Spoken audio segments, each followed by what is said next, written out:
চাঁচলে সাপ্তাহিক হাটে গোহত্যা বন্ধের দাবিতে ডেপুটেশন কর্মসূচি ধর্মরক্ষা সংঘের, যেখানে হিরণ্ময় গোস্বামী মহারাজের নেতৃত্বে চাঁচলের সাপ্তাহিক হাট সংলগ্ন এলাকার মানুষরা মিছিল করে থানায় এসে ডেপুটেশন দেন।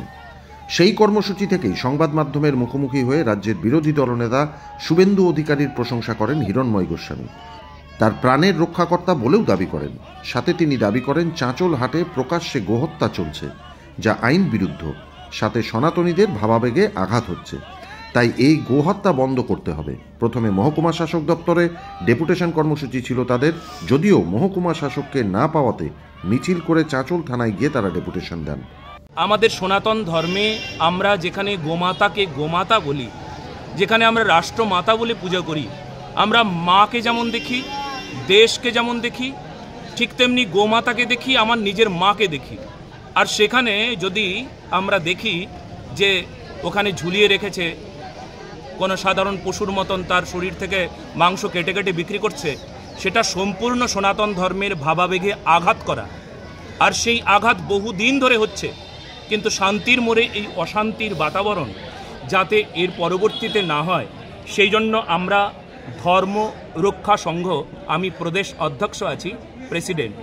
সম্পূর্ণ ভারতবর্ষেই ধর্মরক্ষা সংঘ আছে, পশ্চিমবঙ্গে আমি অধ্যক্ষ। তো আমি এই সকল সনাতনীদেরকে নিয়ে, আমি আমার ভাইদেরকে নিয়ে আমরা এখানে ডেপুটেশন জমা দিলাম। আমরা আগামীকালের কিছু কার্যক্রম আছে, এসডিও অফিসে আর বিডিও অফিসে আমরা ডেপুটেশন জমা দেওয়ার কিছু। এমনভাবে সনাতন ধর্ম যারা প্রতিপালন করে, ধর্মাবলম্বীরা, তারা কখনো এই প্রকার বিদ্বেষমূলক কর্ম করবে না, একদম আমি নিশ্চিত। আমি একদম পুরো আপনাকে একদম আমি বিশ্বাসের সঙ্গে বলছি। হ্যাঁ, সেখানে আমাকে সবাই ভালোবাসে, সেই বিশ্বাসের সঙ্গে বলছি যে এটা কেবলমাত্র ধর্মের বিষয়। এখানে কেবলমাত্র তারা না অজ্ঞানত, তারা বহুকাল ধরে এমন করে আসছে যেটা সনাতন ধর্মের ভাবাবেগে আঘাত। কেউ ভয়ে ভীতির জায়গায় পৌঁছে তারা কখনো কোনো সময় প্রতিবাদ করেনি। আজকে সময় এসেছে, তারা বুঝে গেছে যে আমরা এর সুফল খুব তাড়াতাড়ি পাচ্ছি, আমরা আশাবাদী। কিন্তু মহারাজ, বারবার দেখা গেছে বাংলাতে, এর আগে আপনি বিভিন্ন জায়গায় বিভিন্ন সময় গেছেন, আক্রান্ত হয়েছেন, কিন্তু এই বর্তমান বাংলার যারা শাসক দল, তারা আপনার বিজেপি যোগের কথা বলে এবং বলে যে আপনি বিজেপির এজেন্ডাগুলোকেই প্রচার করার চেষ্টা করছেন। কি বলবেন? দেখুন, একটা কথা বলি, যেখানে ধর্মরক্ষার কথা হয়, গোরক্ষার কথা হয়, আমি সেই বিষয়েই কথা বলি। আর সেখানে চারিদিকে আমার নামের পাশে বিজেপি দাঙ্গাবাজ, বিজেপির দালাল ইত্যাদি ইত্যাদি শুনতে হয়।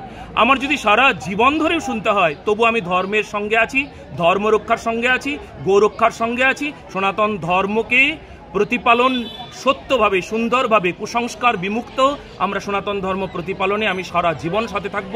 আর আমাকে যদি সারা জীবন শুনতে হয় তবুও। আজকে এখানে আসার আগেও আমাকে কত ভয় আমাকে দেখানো হয়েছিল, কত ভয় ভীতির জায়গায় আমি পৌঁছে গিয়েছিলাম। আজকে আমি এই যে এত ভক্ত এসেছে, আমি বাড়ি বাড়ি নিজে গিয়েছি, বাড়ি বাড়ি নিজে গিয়ে সবাইকে আমি সচেতন করেছি। তাদের মাথায় ঢোকানো হয়েছিল, আপনি যে কথাটা বলছেন সেই কথা তাদের মাথায় ঢোকানো হয়েছিল যে তোমাদের কিন্তু একটা ছাপ্পা লেগে যাবে, তোমাদের একটা সমস্যা তৈরি হবে। আর তবুও তাদেরকে আমি দারুণভাবে অভয় দিয়ে আমি তাদেরকে একজোট করতে পেরেছি। সকল সনাতনীরা আমার সঙ্গে পথে হেঁটেছে, আর সবার মুখে একটাই শব্দ, গৌরক্ষা। শান্তির মোড়ে অশান্তির বাতাবরণ হতে দেব না।